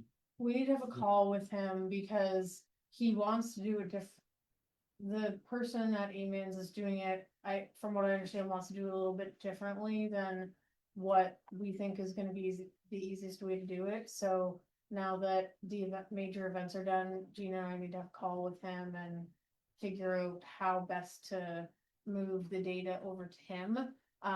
We already had a few different meetings internally about what we want the new website to look like and what like buttons we want and what pages we want. So we've already gone through that whole process. There's some new pages that some content needs to be created, and I think Gina started that. But it's just the transfer of information from the old website to the new one is I just don't quite understand what he is proposing doing. So we need to set up a call with him. So it's not opening next week. No. I want to thank Public Works for regrading the parking lot in Rotary Park. Unfortunately, it just created a new blank canvas for our little hellions to create new ruts. And as I don't know when they did it, probably Wednesday, Thursday that they graded. But Friday night, it appears that they started carving new ruts in there, as well as having a party. When I was over there Saturday morning for our Saturday morning run, there was evidence of the rutting, as well as bottles and cans and all sorts of party paraphernalia. We need to do something. We may have to look at putting up a gate there. Potentially. They're gonna go around that because there's a lot of motorbikes and four-wheelers, unfortunately, that are part of that process. I So really many think we've ways to gotta get get, into the park. the two-pronged approach I think we have to have is some sort of cameras. And we have got to convince our local police department to start patrolling over there on a more regular basis. I don't know if the cameras will reach. We'll have to look at that because they have to run off Wi-Fi, Get I that, think, so. but technology is a wonderful thing. It just takes more technology in order to get it done. Yeah. But the amount of money that they would have spent regrading that parking lot would pay for a few cameras or extended Wi-Fi or whatever technology boosts that we need to do. Because we can't continue to do that. It was actually absolutely deplorable condition. the start of last week, and the boys did a fantastic job of bringing it back to reasonable, and now the first cuts of new reps are already in there. So that, along with the policing vein, what do we know about not having admin staff down in our local department here for the last couple of weeks? That's been going on for probably about a month and a half. So and I did have a call with them on it, cause I wasn't aware of what was going on either until, I had a chat with them, but there is 3 admin staff, so 1 full-time here, 1 full-time in Bridgetown. And then they have another position, and I forget the name of it exactly, but it's like a court documenter person, court, yeah, it's something to do with courts. And that's the position that typically will fill in for here in Bridgetown when these folks are sick or need to take vacation. But all in, I think in a span of 2 weeks, they had somebody get promoted to a different job, completely, like it was a promotion within RCMP. And then I believe the other position was some sort of leave. So like all of a sudden in a 2-week period, they were down to 1 person to do 3 jobs. So they were trying to staff us a few times a week, Bridgetown a few times a week, and they only had 1 person going back and forth. So I think they've rehired at least one of the positions, because the last I heard, which was last week or the week before, was that the office is gonna start to be open, but I can follow up with them and ask. So I had a complaint today about this. And they put it in real world perspective because their daughter is taking the ECE program at NSCC, the Early Childhood Education Program, for which they need a criminal record check done because they're going out and doing practicals in local daycare setting. She cannot participate in any of these learning opportunities because she cannot get her criminal record check done because there's not been anybody in that office, in their words, for the last 3 weeks, the last 2 weeks plus this week. They have been told, go to Bridgetown. They don't feel that they should have to go to Bridgetown since we are paying taxes to have a department here. To my knowledge, it's not been closed all week, any week, but I would like confirmation of that. yep, I can ask. But it is actually impacting people's ability to learn and volunteer and do all the things that we need them to graciously do in this town to keep us a good town. So perhaps in addition to that, we can be kept more apprised of staffing issues down there instead of suddenly finding out that, oh, they haven't had anybody in there for a week and a half or whatever. I know we've been told in the past that we have no operational say in the policing department for which we are paying. I'm going to refuse to accept that model. And I won't rant any further on that tonight, but we are going to revisit that issue even again very, very soon. Thank you. Thank you.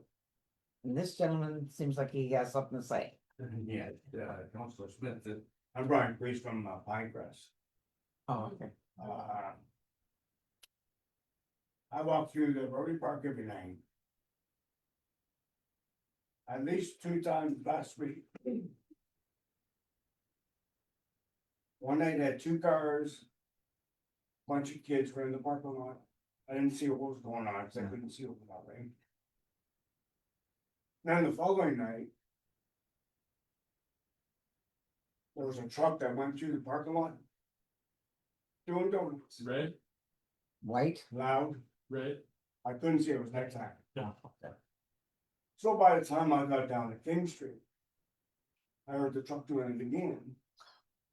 And he flew down Marshall Street. Not stopping.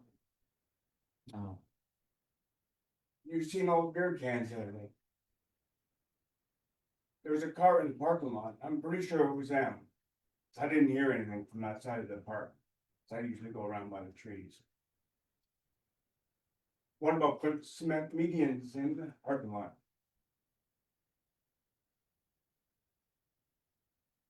Can I ask you, at that point, you knew they were there, Oh, did you call? sorry. The next day I was walking down this way with my dogs. And the police were. Crew change. So I pulled one over and he said, keep an eye on that park. And she said, they have extra people, so they say they'll keep an eye on it. But when I went through, there was nothing going on that night. So I was just wondering, maybe a camera Yeah. But we talked about. and cement medians.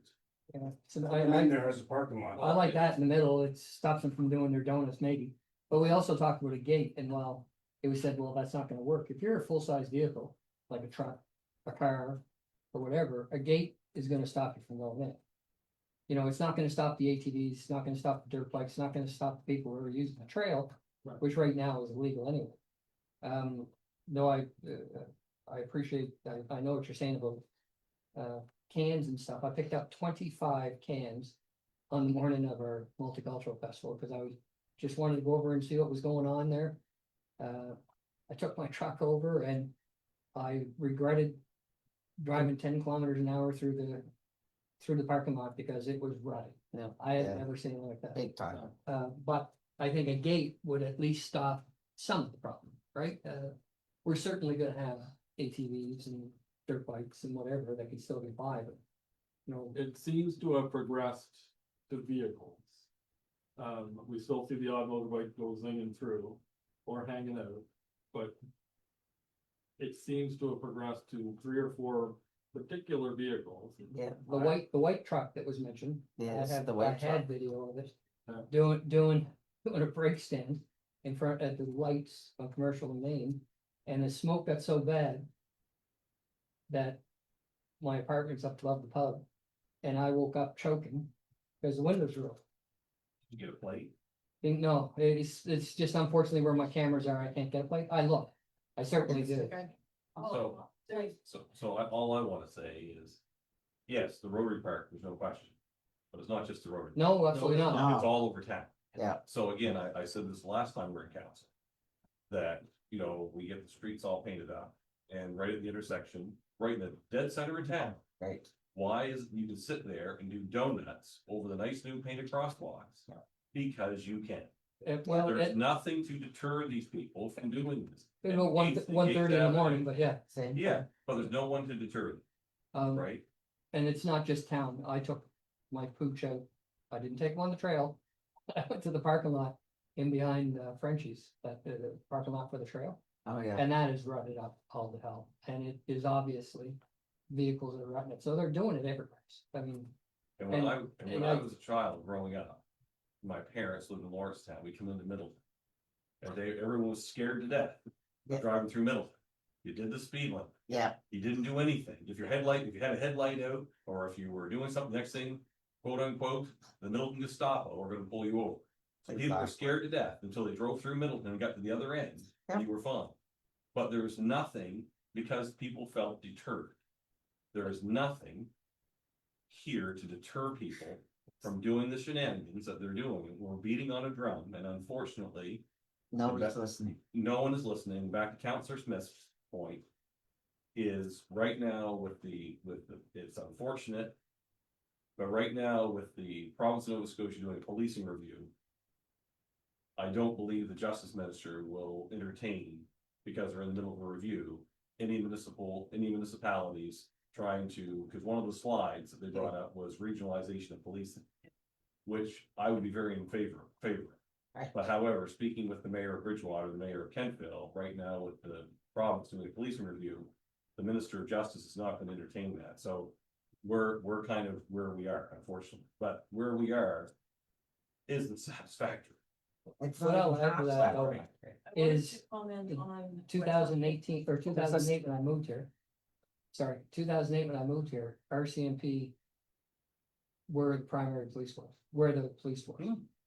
And there was a much better job done in 2008. I remember doing things like going into Greenwood and getting stopped by a roadside check down the road. I remember RCMP being parked in front of my place at closing time.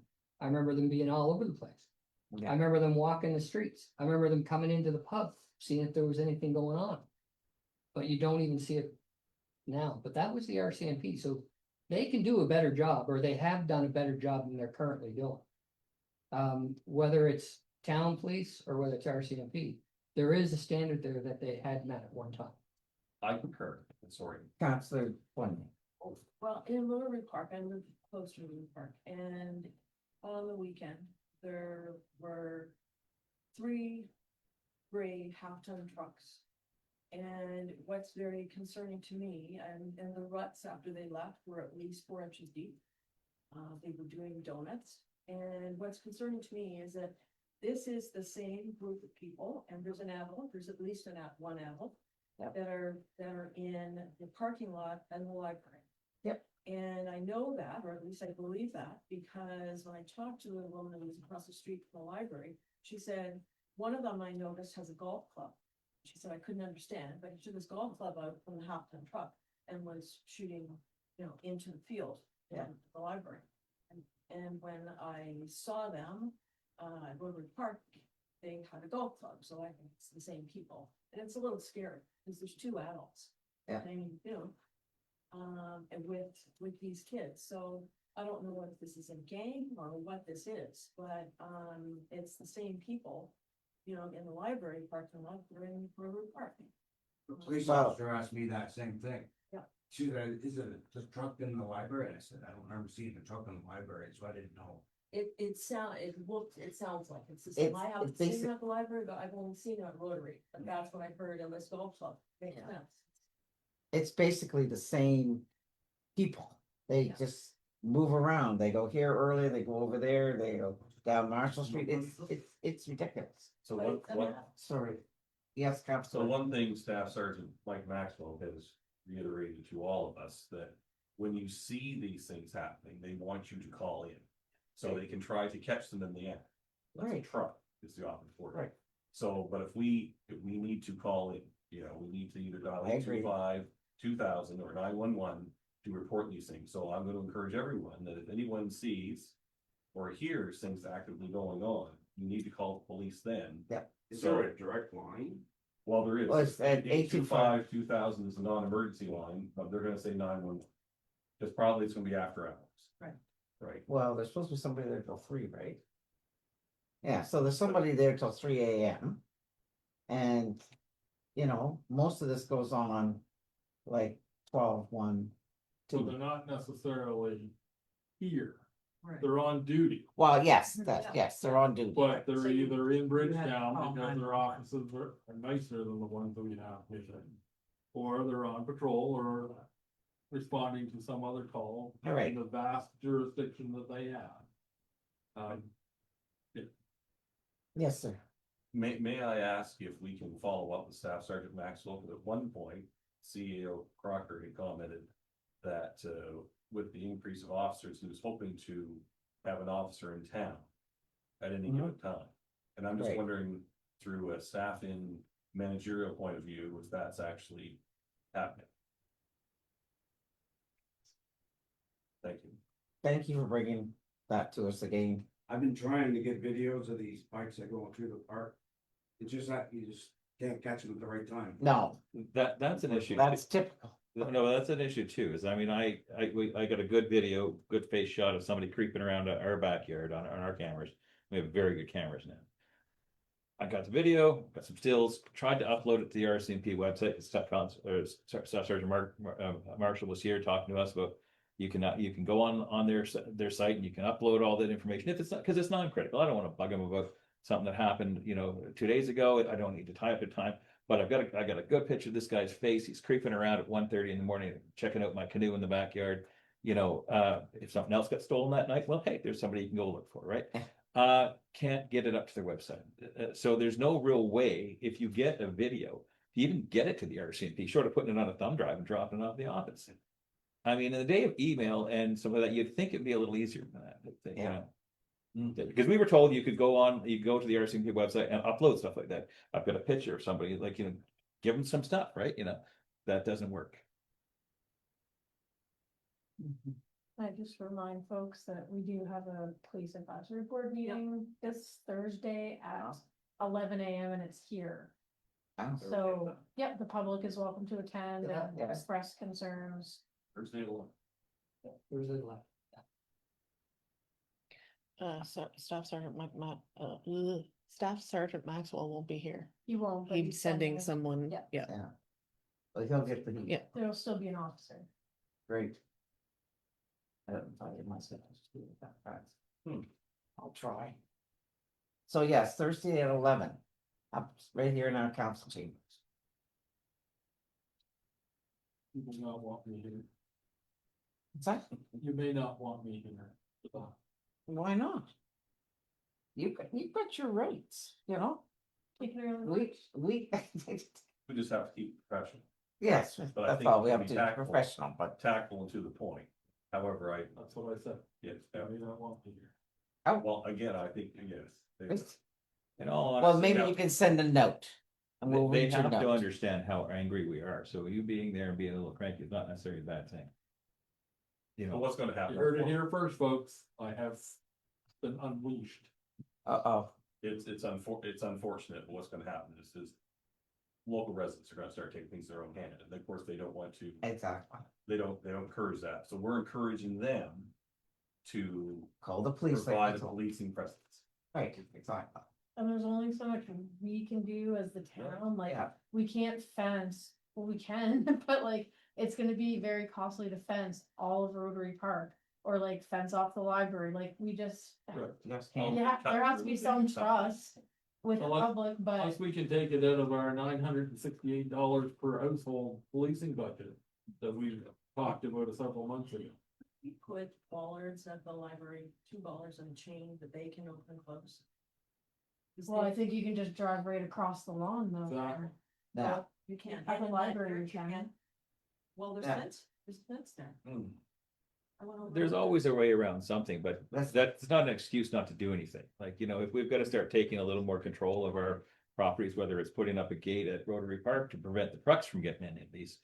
Maybe, you know, or putting up a gate or something like that at the library to prevent people from abusing that situation, then that's, you know, just because a few people can get around it, maybe it'll deter some of them. Might be a message that we're trying something. And with a big sign that says video surveillance, whether we put it up or not, I mean, you know, they do have video at Yeah, the well. library. remind them that, maybe they'll move along, but I think, you know. Okay, It's just a truck though. There's nothing really going on at the library park. no, they like to speed up and down Changing the oil. Gates Avenue though. They really do, and that's what some of the folks, residents on that street are complaining about, that like at 2 in, they're speeding up and down the There's fresh street. overlaid there. Oh, yeah. And we're getting regular complaints on Marshall Street and, Yeah, Library, 3 of them changing the oil, in the library, yeah, which is, playing golf and changing oil. And there's oil spills on the island. I don't know, I'm just. Yeah, I don't know what to say anymore. I really don't, it's just, anyway, Deputy Mayor Gary Marshall. well, I do have a few things. I'm not gonna talk about policing. I think we've covered that, but I think the concerns are legitimate, and I think we need to again, encourage police advisory board meeting Thursday at 11. Yeah. I know everyone's aware, but Deputy Chief Scott Vino and myself attended the Canadian Fallen Firefighter Memorial in Ottawa, and I have to say it was probably one of the most humbling experiences that I've ever been a part of. Whether you're a volunteer firefighter, whether you're a wildland firefighter, you're a career firefighter, volunteer firefighter, in Ottawa, you were a firefighter. And they pretty well shut down part of the city for this whole thing. So coincidentally, we arrived at the airport in Halifax. We were actually on the same flight with the Ray family, which made it a little more special. So we met Sean and his wife Cheryl, their daughter Katie, and she had her 2 kids with her. So there's a family of 5. And when they arrived in Ottawa, they truly were VIPs. So the Ottawa Fire Department, when we went down the escalator, there was a firefighter there in Ottawa, firefighting uniform, holding a sign, waiting for the Ray family. And they said, right this way. And they took them out and they had a shovel for them. So all weekend long, and I just happened to see Sean here a few days ago. Again, he just reiterated how nice it was. He's never been part of something like that before, and how the recognition for his grandfather, even for so many years that have gone by. As I've said before, it's never too late to do the right thing. And further to that, Deputy Chief Scott Vino didn't do it for personal recognition, he did it to give, you know, the recognition to someone that deserves a recognition. However, the Canadian Fallen Firefighter Foundation, they meet after the memorial service on Monday. And anyway, it came up in their board of directors meeting that they were quite touched and found it very interesting how the town of Middleton, the Middleton Fire Department, the whole community with the history, you know, the story of having our CAO go through the minute books and coming to the funeral home and getting the old records and not reaching out to the family the fire department did. So they found that Sway, they produce a little magazine called Courage. So they're actually going to produce a story about firefighter Harold Bray. So, and I know some of the council and mayor